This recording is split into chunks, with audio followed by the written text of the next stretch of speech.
Welcome to Public TV news బులెటిన్ల ముందుగా headlines. 4 రోజుల కుప్పం పర్యటనలో భాగంగా మహిళలతో ముఖాముఖి కార్యక్రమంలో పాల్గొన్న నారా భువనేశ్వరి.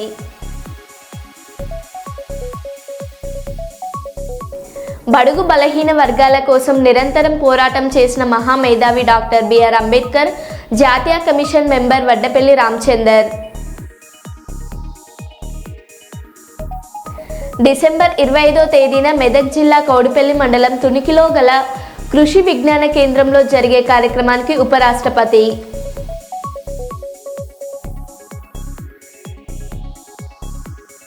అల్లు అర్జున్ సినిమాకు ప్రమాదవశాత్తు మృతి చెందిన కుటుంబాన్ని పరామర్శించిన హీరో జగపతి బాబు.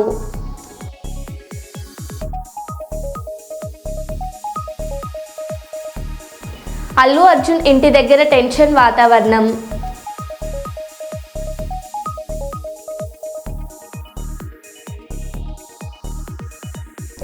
ద్రావిడ విశ్వవిద్యాలయ అధికారులు అనవసరపు వేధింపులు మానుకోవాలి భాగ్యలక్ష్మి.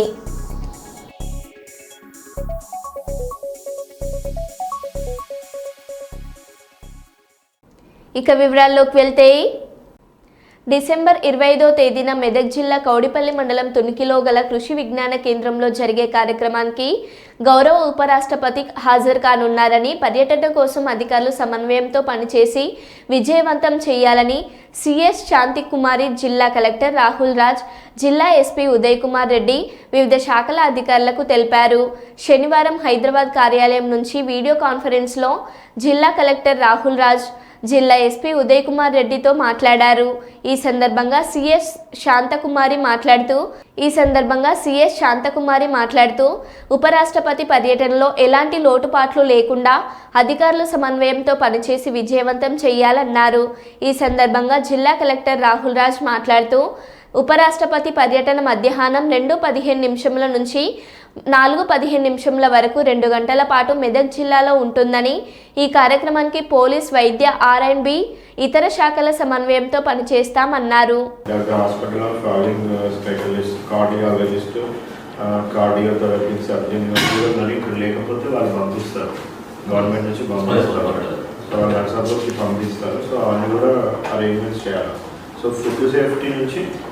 ద్రావిడ విశ్వవిద్యాలయ అధికారులు అనవసరపు వేధింపులు మానుకోవాలని కోరుతూ భాగ్యలక్ష్మి పాత్రికేయులకు సంప్రదించారు. ఈ సందర్భంగా ఆమె మాట్లాడుతూ గత కొంతకాలంగా విశ్వవిద్యాలయ ఉన్నతాధికారులు తనపై అనవసరపు వేధింపులకు పాల్పడుతున్నారని ఆరోపించారు. సుమారు 17 సంవత్సరాలుగా విశ్వవిద్యాలయంలో తను అటెండర్గా పనిచేస్తున్నానని, గతంలో విశ్వవిద్యాలయ పరిధిలో అవుట్సోర్సింగ్ సిబ్బంది వేతనాల కోసం సమ్మె నిర్వహించిన సంగతి తెలిసిందేనని, అవుట్సోర్సింగ్ సిబ్బంది సమ్మెలో ఉండగా తాను మాత్రం విధులు నిర్వహించడం జరిగిందన్నారు. ఈ సందర్భంగా కొంతమంది తనపై దాడి చేయగా న్యాయం కోరుతూ తను పోలీసులకు ఫిర్యాదు చేసినట్టు తెలిపారు. ఆనాడు ఇచ్చిన ఫిర్యాదును నేడు వాపస్ తీసుకోవాలంటూ అధికారులు నివేదిస్తున్నట్టు తెలిపారు. ఈ క్రమంలో తమిళ విభాగంలో అటెండర్గా విధులు నిర్వహిస్తున్న తనను ఇంజనీరింగ్ విభాగానికి మార్చినట్టు అధికారులు తెలిపారని, తన విధులలో భాగంగా ఇంజనీరింగ్ విభాగానికి వెళ్లిన తనను స్వీపర్గా కానీ, గార్డెన్గా కానీ విధులు నిర్వహించాల్సిందిగా అధికారులు ఆదేశించినట్లు తెలిపారు. ఇష్టమని స్ట్రైక్లో ఉంటే కూడా, ఉద్యోగం చేస్తూ ఉంటే కూడా నన్ను దౌర్జన్యం చేసి ఆఫీస్ లోపల వచ్చి నన్ను శారీ అంతా ఇప్పి కొట్టి అన్నీ చేస్తే నేను కేసు పెట్టాను. ఆ రోజు నాకు తెలియదు, కింద పడిపోయి ఉంటే మూమెంట్ లేకుండా ఎవరో చేర్పిస్తే కేసు వచ్చి రాసిన్నారు. నేను పోయి కంప్లైంట్ ఇచ్చాను. హాస్పిటల్లో 4-5 రోజులు ఉన్నాను. నాకు న్యాయం కావాలని అడిగి లెటర్ పెడితే ఎవరు కానీ పట్టించుకోవడం లేదు. ఆ న్యాయం కావాలంటే మీరు కేసు తీసుకుంటేనే నేను ఆఫీస్లో మామూలుగా పెడతాము అని చెప్పి అన్నారు రిజిస్ట్రార్ గారు, VC గారు అందరూ. అప్పటి నుంచి నేను అడుగున్నా కూడా వాళ్ళు పట్టించుకోలేదని నేను గమ్మున అయిపోయినాను. ఈ మధ్యలో కూడా నన్ను మా ఆయన్ని వేధిస్తూ ఉన్నారు. వాళ్ళు హార్ట్ పేషెంటు, మమ్మల్ని ఇద్దరిని హింసపెట్టి ఇట్లా చేస్తూ ఉన్నారు. మాకు బతకాలని ఒక ఇది లేదు. లైబ్రరీలో 7 సంవత్సరాలు చేశాను. తెలుగు డిపార్ట్మెంట్లో 4 సంవత్సరాలు చేశాను. ఇది డీన్ ఆఫీస్లో చేశాను. అన్ని రిమార్క్ ఏమని కానీ లేదు. నా ఇది అన్ని చేసినా కూడా ఏం ప్రాబ్లం లేకపోయినా కూడా నేను అంత కష్టపడి కూడా నాకు 2007లో నుంచి నేను కష్టపడితే కూడా వాళ్ళు ఏది కానీ ఇది చేసుకోకుండా నాకు చెప్పకుండా చేయకుండా ఇట్లా సీపర్గా పో, గార్డెన్కి పో అనేసి నన్ను వేధించి నేను 3 రోజుల నుంచి నేను హాస్పిటల్ తిరుగుతుండా. ఇప్పుడు కూడా నేను హాస్పిటల్లోనే ఉన్నాను. నా మూమెంట్ మా ఆయనకి చాలా బాగలేకుండా ఉండారు, నా బిడ్డలు ఉండారు, నేను ఏమన్నా చేసుకుంటా అంటే యూనివర్సిటీలోనే చేసుకుంటాం నేను మా భర్త అని అన్నారు. అది న్యాయం కావాలనేసి నేను వీడియో ఎక్కాను.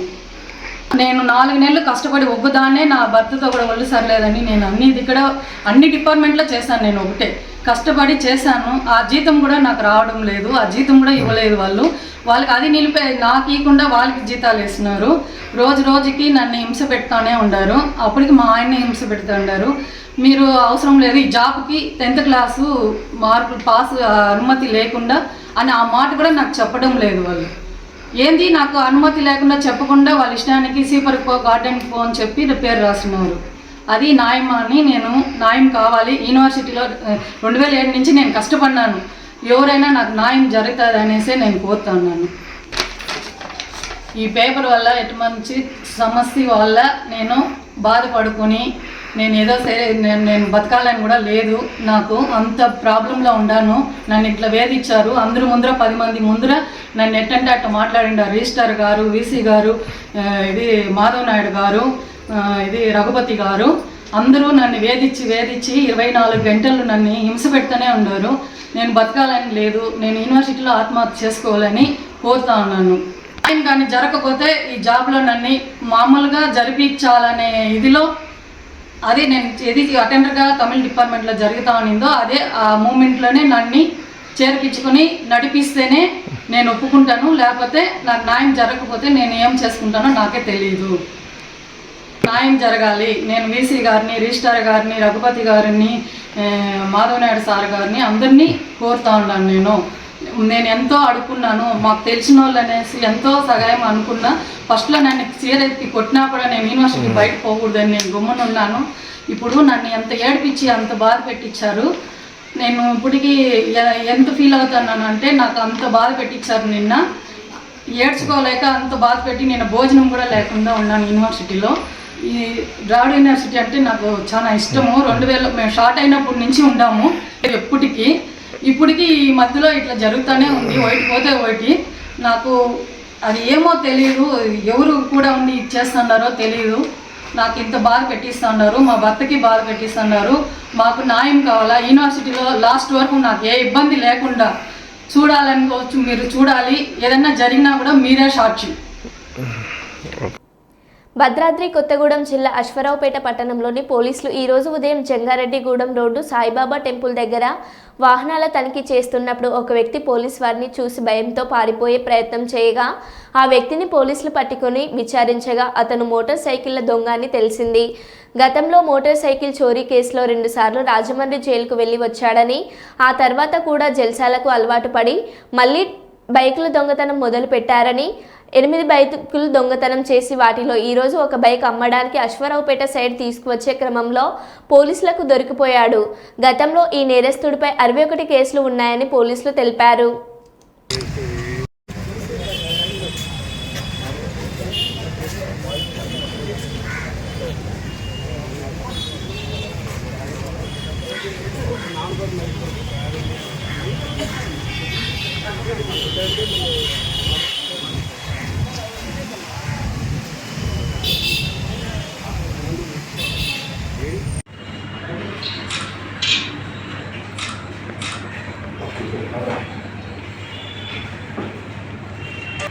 ఎనిమిదిన్నర గంటలకు మన అశ్వరావుపేట ఎస్ఐ గారు మా క్రైమ్ సిబ్బంది అయిన నాగేందర్ హెడ్ కానిస్టేబుల్, అదేవిధంగా వెంకటేశ్వరరావు కానిస్టేబుల్, వాళ్ళ సిబ్బంది అందరు కలిసి వెహికల్ చెకింగ్ చేస్తుండగా జంగారెడ్డిగూడెం రూట్ నుంచి మారం మునయ్య, తండ్రి పేరు వెంకన్న, 49 సంవత్సరాలు ఉంటుంది. ఇతను దేవరపల్లి గ్రామం, తూర్పు గోదావరి జిల్లాకు చెందిన వ్యక్తి, ఆంధ్రప్రదేశ్ స్టేట్. ఇతను బండిపై సస్పీషియస్గా వస్తూ పోలీసులను చూసి పారిపోతుండగా పట్టుకొని అతని వద్ద ఒక బండిని గుర్తించడం జరిగింది. ఆ బండి అశ్వరావుపేట పోలీస్ స్టేషన్ లిమిట్స్లో రీసెంట్గా దొంగతనం చేయడం జరిగింది. ఆ బండిని గుర్తించి అతన్ని ఇంట్రాగేషన్ చేయగా పంచనామా నిర్వహిస్తే అతను 8 కేసులు 8 బండ్లు దొంగతనం చేసినట్టుగా అంగీకరించాడు. అందులో హెచ్ఎఫ్ డీలర్స్, ఒకటి చాగల్లు పోలీస్ స్టేషన్, ఇంకోటి Dwaraka Tirumala police station TVS XL, Hero Honda Splendor Plus Jagareddiguda police station limits, ఇంకోటి Hero Honda Maestro scooty Kovvur rural police station limits, ఇంకోటి TVS XL Tadikalapudi police station, Bajaj Platina బండి T Narasapuram police station, Honda యూనికాను Aswaraopeta, Honda Shine Aswaraopeta police station, మొత్తం 8 బండ్లు ఇతని దగ్గర నుంచి మేము రికవర్ చేయడం జరిగింది. ఇతని పూర్వపరాలు తెలుసుకొని మొత్తం వెరిఫై చేస్తే ఇతను గతంలో 61 కేసుల్లో ఆల్రెడీ అక్యూడ్గా అరెస్ట్ అయి ఉన్నాడు. ఇతను 61 కేసుల్లో 45 కేసుల్లో ఆల్రెడీ ఇదివరకు కన్విక్షన్స్ ఉన్నాయి. అశ్వరావుపేటలో 2021లో కూడా ఒక కేసు ఇతని మీద బైక్ థెఫ్ట్ కేసు ఉంది. దేవరపల్లి పోలీస్ స్టేషన్ లిమిట్స్లో 13 బైకులు, ద్వారకా తిరుమల పోలీస్ స్టేషన్ లిమిట్స్లో 5 కేసులు, నరసాపురంలో 5 కేసులు, Chagallu police station 5, Polavaram police station లిమిట్స్లో 6, జగారెడ్డిగూడెంలో 11, కొయ్యలగూడెంలో 4 కేసులు, తడికలపూడిలో 2 కేసులు, తాడేపల్లిగూడెంలో 2 కేసులు, కొవ్వూరు పోలీస్ స్టేషన్ లిమిట్స్లో 1 కేసు. ఇప్పటి వరకు ఈ 8 కేసులు కాక 61 కేసులు ఇతని మీద ఉన్నాయి. ఇతని మీద ఇప్పటి వరకు 45 కన్విక్షన్స్ ఉన్నాయి. ఇతను 2021లో రాజమండ్రి జైలు నుంచి రిలీజ్ అయినాడు. రిలీజ్ అయిన తర్వాత మళ్ళీ ఈ కేసులు చేయడం జరిగింది. ఇతన్ని చాకచక్యంగా పట్టుకున్న ఎస్ఐ గారిని, అదేవిధంగా మా నాగేంద్ర హెడ్ కానిస్టేబుల్, వెంకటేశ్వరరావు కానిస్టేబుల్ని మా ఎస్పీ గారు కూడా పర్సనల్గా అప్రిషియేట్ చేయమని చెప్పారు. వీళ్ళందరినీ కూడా పర్సనల్గా అప్రిషియేట్ చేస్తున్నాం. Good job all of you SI and వాళ్ళ టీమ్ని, వెరీ గుడ్ జాబ్. 8 బండ్లు రికవరీ చేయడం జరిగింది. 8 బండ్లను రికవరీ చేసిన తర్వాత ఇతన్ని ఇవాళ కోర్టు ముందు ఆధారపరచడం జరిగింది. ఇంకేమైనా నోటీసులు ఉన్నాయి సార్? ఇతని అయితే 8 బండ్లు ఉన్నాయి. ఇంకా మందమర్రి అందుగులపేట హిందూ గార్డెన్లో కాంగ్రెస్ పార్టీ సిడబ్ల్యూసీ సభ్యులు మాజీ కేంద్ర మంత్రి స్వర్గీయ కాకా వెంకటస్వామి 10వ వర్ధంతి సందర్భంగా అఖిల భారత యాదవ్ మహాసభ మంచిర్యాల జిల్లా అధ్యక్షులు కాంగ్రెస్ పార్టీ రాష్ట్ర నాయకులు బండి సదానందం యాదవ్ కాకా వెంకటస్వామి 10వ వర్ధంతిని ఘనంగా నిర్వహించారు. బండి సదానందం మాట్లాడుతూ కాకా వెంకటస్వామి కేంద్ర మంత్రిగా, రాష్ట్ర మంత్రిగా, ఎంపీగా, ఎమ్మెల్యేగా ఎన్నో పదవులు అనుభవించిన నిరంతరం పేద ప్రజలకే నా జీవితం అంకితమని, పేద ప్రజల కోసం హైదరాబాద్లో వేల మందికి గుడిసెలు ఇప్పించి గుడిసెల వెంకటస్వామి అని పేరు తెచ్చుకుంటున్నటువంటి నేత కాకా వెంకటస్వామి అని గుర్తు చేశారు.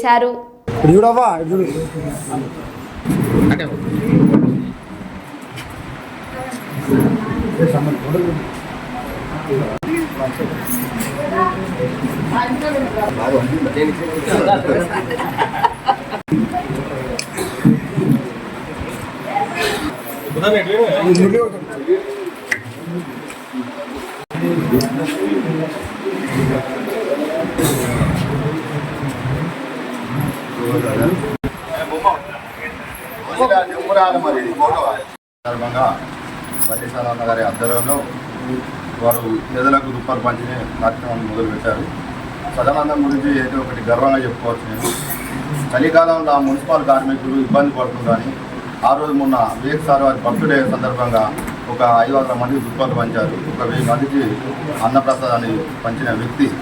ఇలాంటి వ్యక్తి మందవారి ఉండడం మందవారి పట్టణ ప్రజలు చేసుకున్న పుణ్యవాన్ని అనుకుంటున్నా. ఈ వ్యక్తి అంచనాంచలు ఎదిగి నలుగురికి సహాయపడాలని, బండి సదానందం గారు సుఖశాంతులతో ఉండాలని నేను మనస్ఫూర్తిగా కోరుకుంటూ ఈ కార్యక్రమం మొదలుపెట్టాలని సదానందం గారిని చేసుకుంటాము.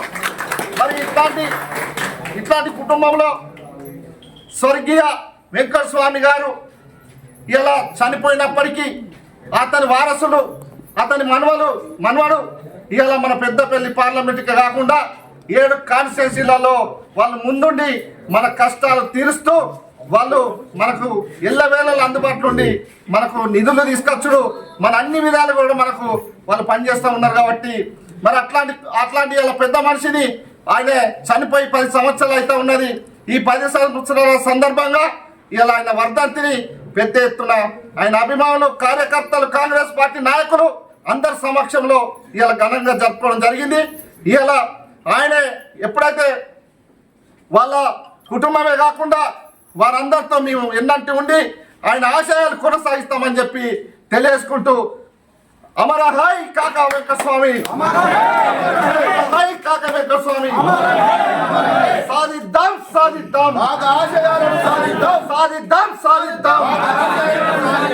వివేక్ వెంకటస్వామి గారి నాయకత్వం, వివేక్ వెంకటస్వామి గారి నాయకత్వం, పెద్దపల్లి యువ నాయకుడు డైనామిక్ రామకృష్ణ గారి నాయకత్వం, పెద్దపల్లి పార్లమెంట్.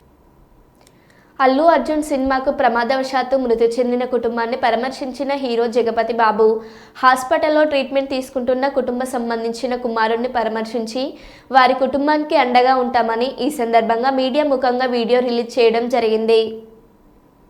అందరికీ నమస్కారం. ఒక క్లారిటీ కోసం ఈ ట్వీట్ పెడుతున్నాను. నేను షూటింగ్ నుంచి ఊరు నుంచి రాగానే వెంటనే హాస్పిటల్కి వెళ్ళాను. అల్లు అర్జున్ ఈ ఇన్సిడెంట్లో, అన్ఫార్చునేట్ ఇన్సిడెంట్లో, ఈ యాక్సిడెంట్లో ఎఫెక్ట్ అయిన ఫ్యామిలీని చూడటానికి, ఫాదర్ని, ఆ బాబు సిస్టర్ని పలకరించాలని అనిపించింది, చూడాలనిపించింది. హ్యుమానిటేరియన్ గ్రౌండ్స్ మీద వెళ్ళాను. పాజిటివ్గా ఉంది. He might recover, there is a very good chances, let's hope for the best అని, with all the people's blessing and gods and goddesses అనేది చెప్పేసి భరోసా ఇచ్చి వచ్చాను. I wanted to go and అందరికంటే ఎక్కువ ఎఫెక్ట్ అయింది ఆ ఫ్యామిలీ కాబట్టి ఆ ఫ్యామిలీకి సపోర్ట్ ఇద్దాం అనే మై ఎక్స్టెంట్ సపోర్ట్. పబ్లిసిటీ చేయలేదు కాబట్టి, ఎవరికి తెలియలేదు కాబట్టి ఈ మాట వచ్చింది. అది I just clarified it. Thank you very much once again. నమస్తే. 25న విశాఖలోని మరో శాఖను ప్రారంభించనుంది. బుట్టబొమ్మ పేరిట క్రిస్మస్ రోజున అందరినీ ఆ సంస్థ అలరించనుంది. తరాలు మారిన సంస్థకు ఆదరణ తగ్గలేదని, చేనేత కార్మికుల నుంచి వేరుగా చీరల్ని కొనుగోలు చేసి సామాన్య మధ్య తరగతి కుటుంబాలకు చేరువ చేసేందుకు బుట్టబొమ్మను ప్రారంభిస్తున్నామని బొమ్మన అధినేత సత్యరాజ్ తెలిపారు. 20 ఏళ్లగా విశాఖ ప్రజానీకానికి చేరువైన తమ సంస్థ ఇకపై సామాన్యులకు అందుబాటు ధరలో చీరల్ని అందించనున్నట్టు తెలిపారు. మన్నికకు నమ్మకానికి పేరొందిన బొమ్మన బ్రదర్స్ బుట్టబొమ్మ పేరిట విశాఖ మద్దిలపాలెంలో ఇంటర్ బోర్డు కార్యాలయం ఎదురుగా ప్రారంభించనున్నామని ఆయన తెలిపారు. ఈ మీడియా సమావేశంలో బుట్టబొమ్మ అధినేత బొమ్మన మణిరాజ్ కుమార్, బొమ్మన స్కిల్స్ అధినేత బొమ్మన యువరాజ్ కుమార్ తదితరులు మాట్లాడారు. వ్యాపారం దృష్టితో వ్యాపారం చేయదు. నలుగా చేనేత కుటుంబానికి చెందినటువంటి కుటుంబం కాబట్టి ఆ వస్త్రం మీ సపోర్ట్తో 1983లో బొమ్మన బ్రదర్స్ సంస్థ స్టార్ట్ చేసాం. దిగ్విజయంగా బాగా చేసాం. మా మీడియా మిత్రులందరూ కూడా మా మీడియా మిత్రులందరూ కూడా బాగా సహకరించి మన వ్యాపారం అభివృద్ధి చెందడానికి చాలా దోహదపడ్డారు. దాని తర్వాత 20 సంవత్సరాలు ఏకదాటిగా బాగా వ్యాపారం విశాఖపట్నంలో చేయగలిగాం మీడియా వారి సహకారంతో. ఇప్పుడు కొత్తగా మా అబ్బాయి పుట్టబొమ్మ అనే సంస్థతో మద్దిలపాలెంలో కొత్తగా చీరల షోరూమ్ ఓపెన్ చేస్తున్నాడు. చాలా మంచి క్వాలిటీలు వేవర్స్ దగ్గర నుంచి తెచ్చి దాన్ని ఫ్యూజన్ అంటే ఒక గద్వాల చీర, ఒక కంచి చీర చాలా కాస్ట్లీగా ఉంటాయి కాబట్టి దాన్ని కొంచెం ఇంకా తక్కువ ధరలో ప్రజలకు ఇప్పించడానికి మంచి ఫ్యూజన్ శారీస్ని కొత్తగా ఇంట్రడ్యూస్ చేసి బుట్టబొమ్మలో పెడదామని నిర్ణయం తీసుకొని ఈ సంస్థ స్టార్ట్ చేయడం జరుగుతుంది. మీ మీడియా మిత్రుల సహకారం అంతా కూడా మాకు కావాలి. బాగా అభివృద్ధి చెందాలని, మా అబ్బాయికి మీ సపోర్ట్ కావాలని కోరుకుంటున్నానండి. Been in this field for around 9 years and took my father's business. It is coming from our grandfathers and it's coming from our grandfathers and our business is tied up with the quality since 1932 and we'll be serving this quality in the future also. ఇటీవల ఢిల్లీలో జరిగిన దళిత సాహిత్య national academy అవార్డులో ఓం foundation అనే సేవా సంస్థకు చెందిన సూర్ల శ్రీనివాస్ సాహిత్య academy national award అందుకున్నారు. ఈ విషయం తెలిసిన సాయిప్రియ సేవా సమితి వ్యవస్థాపకులు జ్యోతి శ్రీనివాస్ పురస్కార గ్రహీత అయిన సూర్ల శ్రీనివాస్ను ఘనంగా సత్కరించారు. ఈ సందర్భంగా ఆయన మాట్లాడుతూ సూర్య శ్రీనివాస్ చేసిన సేవలు ప్రశంసనీయమని, ఇతని నేటి యువత ఆదర్శంగా తీసుకోవాలని పిలుపునిచ్చారు.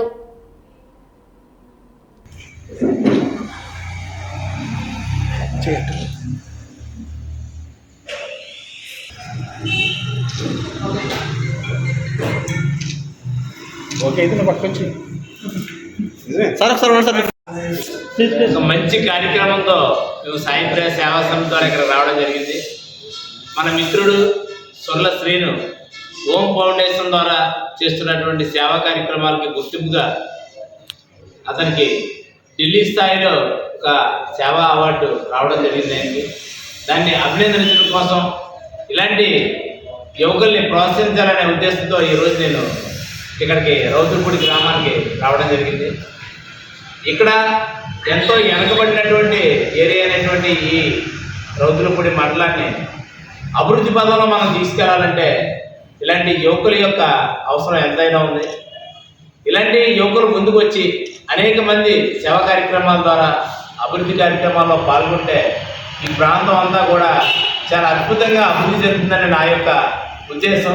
దానికి ప్రోత్సాహంగా ఉంటుందనే ఉద్దేశంతో నేను ఈరోజు శ్రీనివాస్ గారిని అభినందించడం జరిగింది. ఈరోజు నాకు చాలా సంతోషంగా ఉంది. ఎందుకంటే మొన్న 8వ తారీఖున నేను ఢిల్లీలో అంబేద్కర్ జాతీయ అవార్డు తీసుకోవడం జరిగింది, నేషనల్ అవార్డు. నేను చేసే కార్యక్రమాలు గత 8 సంవత్సరాల నుంచి చేస్తున్నాను. ప్రజలకి ఎన్నో కార్యక్రమాలు చేయడం వల్ల నాకు ఎంత గుర్తింపు వస్తుందని కూడా నేను ఊహించలేకపోయాను.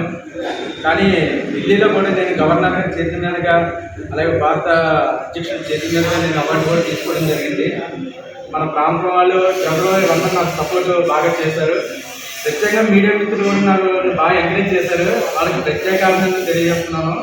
అదేవిధంగా నాకు నిన్న మన సాయిప్రియ సేవా సమితి వారు మన శ్రీనివాస్ గారు, జ్యోతి శ్రీనివాస్ గారు ఫోన్ చేశారు. నాకు కూడా అభినందనలు తెలియజేయడం జరిగింది వాళ్ళ స్వతంత్ర సేవా సంస్థ కూడా.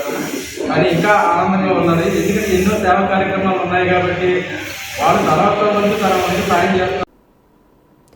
Kakinada rural regional chairman Dadala Salman Raj ఆధ్వర్యంలో ఈరోజు ఉదయం రామేశ్వరంలో post pastor reverend Samuel Raj మందిరంలో జరిగింది. జిల్లా నాయకులు, రీజనల్ నాయకులు మాట్లాడుతూ కరప మండల pastors united fellowship founder father Raj Kumar అయ్య గారు క్రిస్మస్ శుభాకాంక్షలు తెలియజేశారు. President reverend John Prasad Christmas శుభాకాంక్షలు తెలియజేశారు. సెక్రటరీ ఎం థామస్ క్రిస్మస్ శుభాకాంక్షలు తెలియజేశారు. Executive members CH Manohar Raju గారు క్రిస్మస్ శుభాకాంక్షలు తెలియజేశారు.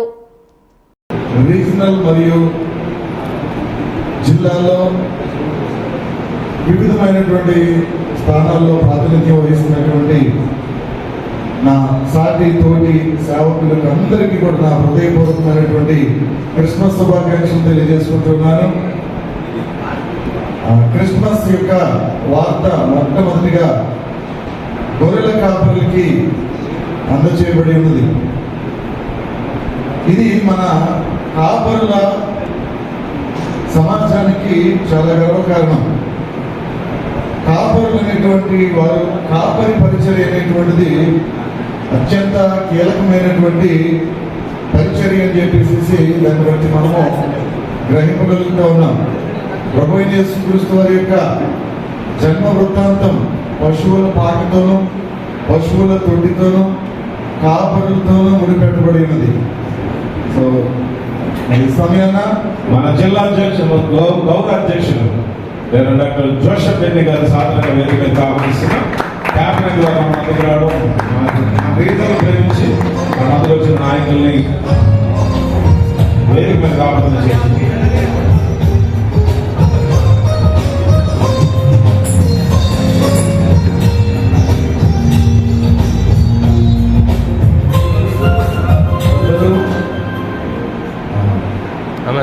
మన జిల్లా గౌరవ అధ్యక్షులు మరియు ఆంధ్ర రాష్ట్ర పాస్టర్స్ ఫెలోషిప్ యొక్క ఉపాధ్యక్షులు గౌరవనీయులు జోసెఫ్ రెడ్డి గారికి, అలాగే చేరిన సహోదరులందరికీ కూడా మరొకసారి క్రిస్మస్ శుభాకాంక్షలు తెలియజేసుకుంటూ మరి ఇంకా చాలా మంది దైవ సేవకులు మాట్లాడాల్సి ఉంది కనుక సమయాన్ని ముగిస్తాను. Thank you sir. Thank you. Kakinada జిల్లా ప్రతిపాడు మండలం పెద్దిపాలెం గ్రామ శివార్లో అటవీ శాఖ భూముల్లో అక్రమంగా కొండలు తవ్వుకొని పోతున్న లక్ష్మి చూసుకునే అధికారులు నిర్లక్ష్యం స్పష్టంగా కనిపిస్తుంది. ఈ అక్రమ మట్టి తవ్వకాలు చేసేవారికి రెవెన్యూ సిబ్బందికి బాగా సత్సంబంధాలు ఉన్నట్లు కొంతమంది గ్రామస్తులు గుసగుసలు. మైనింగ్ పబ్లిక్గానే చేస్తున్న అటవీ శాఖ రెవెన్యూ డిపార్ట్మెంట్ కూడా స్పందించకపోవడం పై అతనికి అధికారులు బాగా అక్రమ మట్టి మాఫియాకు అభినవ సంబంధాలు ఉన్నట్లు అనిపిస్తుంది.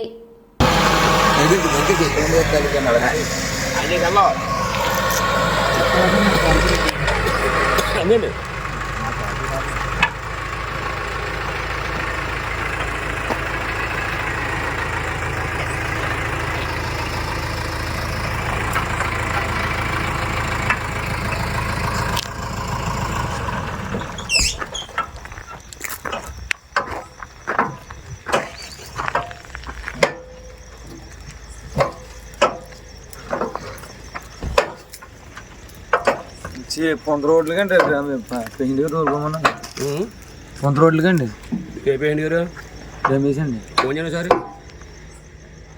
పర్మిట్లో మీకు పర్మిషన్ వచ్చి తోడుకోవడానికి పెయింట్ గారు అదే నాగేశ్వర గారు అదే ధర్మవరం గారు పొందుతుంది అంటే 30 డిప్లు ఏమన్నారని పొందుతుంది ఏదో ఎంఆర్ఓ వస్తున్నారు ఎవరు ఫోన్ చేసిన పని. మరో బులెటిన్లో మళ్ళీ కలుద్దాం. Stay tune.